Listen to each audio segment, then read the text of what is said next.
Iya, dipastikan Dokter Reja Gladys akan segera datang di sidangnya Nikita Mirzani ya. 2 minggu lagi. Nah, ini yang waktu yang kalian tunggu-tunggu ya. Nah, jadi di dalam setiap pengadilan itu saksi terlapor dan saksi pelapor itu diwajibkan datang dengan waktunya masing-masing. Jadi kalian Rere Ajelita, dengerin kata Raja Bangsawan Satria Mulia Pataudi sebagai yang udah urusan hukum 15 kali, 5 kali pernah duduk di bangku pengadilan, bangku panas, dan sebagai orang yang rekan-rekannya banyak orang hukum, dan gue literasi hukumnya tinggi cuy ya. Nah, jadi Rere Jelita atau SDM IQ 58 itu tidak perlu menantang seperti ini. Datang, kenapa nggak datang? Harus datang. Ya pasti datang, tapi tidak setiap kali sidang si pelapor itu harus datang. Tapi nanti dia ada kewajiban datang. Kalau nanti belum waktunya dia dipaksa hakim untuk datang, ngapain datang? Nanti aja ngabisin bensin. Kan ngapain terpelongok di situ ya nggak perlu gitu. Nah, jadi aku pas datang ke sidangnya Nikmir tadi aku datang, tiba-tiba pengacaranya si Reja Geladi tiba-tiba nyapa gue kan, padahal gue tadi nggak lirik bapak tersebut gitu. Terus gue datang sampai gue dikasih kartu nama tuh. Terus gue datang, terus pas gue baru masuk langsung dia, Satria, saya suka banget dengan statement kamu. Terus datang wartawan, nyamperin gitu. Pak, Satria ini orangnya pinter, Satria ini cerdas, statementnya logis, masuk akal, nalar. Terus kalian tahu nggak, sebenarnya pengacara pihak Reja Gladys itu hanya menjalankan tugas dengan pasal yang sudah tertera. Dia ngomong kok sama gue begini, kamu bener Satria, kasihan dia, kasihan. Kita juga kan nggak tega, dia punya anak, dia punya kehidupan, nggak tega. Kalau saya sih maunya ya 6 bulan setahun. Sama mindset saya itu tahu, pinginnya kayak kamu gitu. Kenapa? Karena saya kan punya anak, saya tidak tahu. Nah tuh, setiap orang tua ketika melihat kasus, dia akan membayangkan bahwa anaknya takutnya kena karma gitu. Jadi dia tadi, saya kan punya anak juga, saya tidak tahu kedepannya anak saya itu seperti apa. Sama kayak gue sering jabarkan sama kalian kan gitu. Nah udah akhirnya bla bla bla bla bla. Karena si bapak tadi sudah membuka omongan, udah dong vokal gue kemana-mana begitu. Ya kalau gue gini pak, gue sangat mendukung pro dan mendoakan seni kita. Karena bagaimanapun seolah-olah kalau adik saya di posisi itu kan kita nggak terima ya. Tapi ya seringan-ringannya lah, karena ini kan sudah terjadi begitu. Nah, terus tadi eh, langsunglah ternyata bla bla bla bla. Sebenarnya target mereka itu inisial O. Terus gue bilang bukannya yang pakai topeng, gue bilang itu. Enggak, sebenarnya target mereka itu yang O. Tapi karena buktinya kuat ke Nikita, maka Nikita lah yang diproses. Aku tadi kasih tahu pengacaranya, targetnya itu diduga O begitu. Kalau Doktif mah sini kita kan tadi udah bilang terus datang wartawan. Gue kan nggak nyamperin Nikita waktu gue males nyamperin kalau rame wartawan gitu guys. Gue mana mau nyamperin orang kalau nggak eksklusif gitu.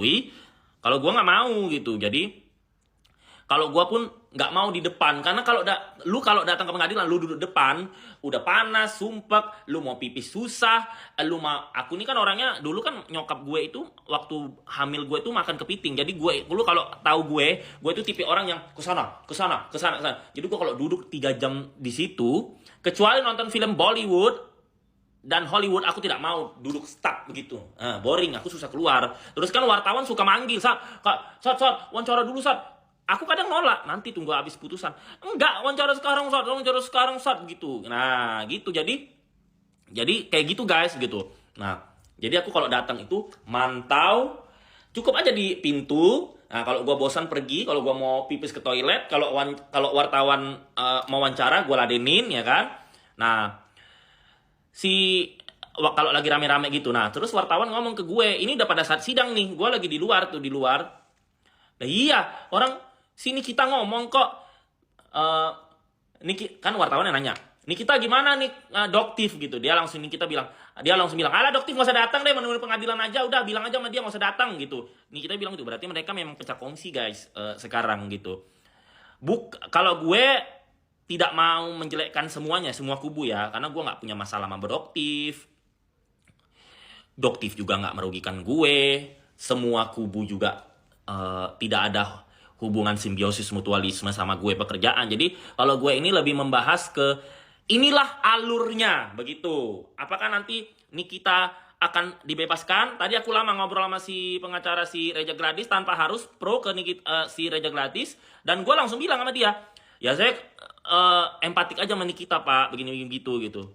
Iya nggak apa-apa kamu di tim sana, tapi kita suka statement kamu karena logis, fakta dan nalar. Iyalah, hey, kalau gue kayak yang lain bebas tapi halu, ending-endingnya jualan, endingnya cari view, endingnya cari follower. Nanti kalau Nikita udah diponis, udah kabur mereka semua dengan hidupnya masing-masing.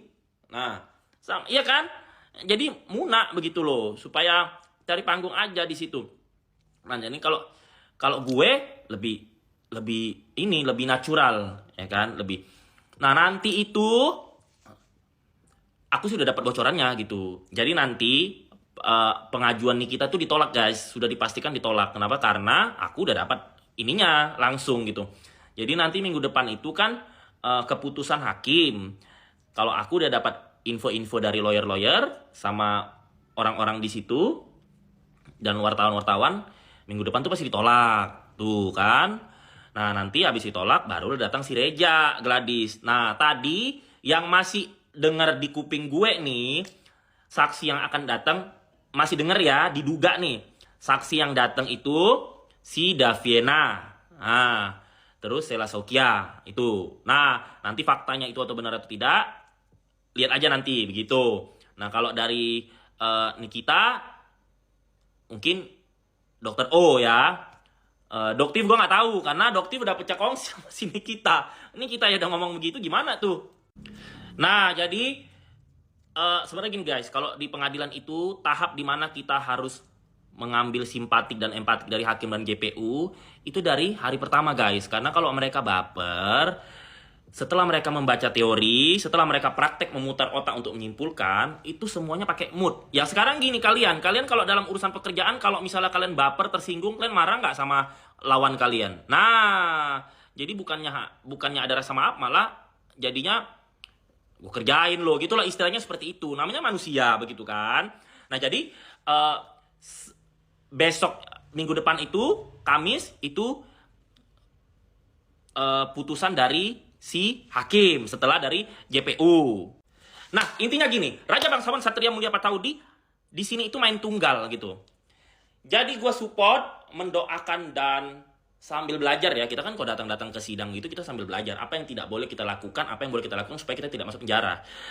Kalau gue itu segila-gilanya gue tidak akan mau masuk penjara karena gue memikirkan masa depan. Gue masih mau menggapai cita-cita gue gitu. Jadi gue tidak mau cacat. Nah, begitu. Jadi kita harus pintar guys. Hitung-hitung datang ke situ kita ilmu. Nah, tapi gue main tunggal karena gue nggak ada butuh siapa-siapa di situ. Jadi gue datang, gue hanya berkomunikasi dengan para wartawan. Kalau kayak tadi si bapak pengacaranya si Reja nyapa ya karena ada nyapa duluan, ya gue komunikasi juga begitu.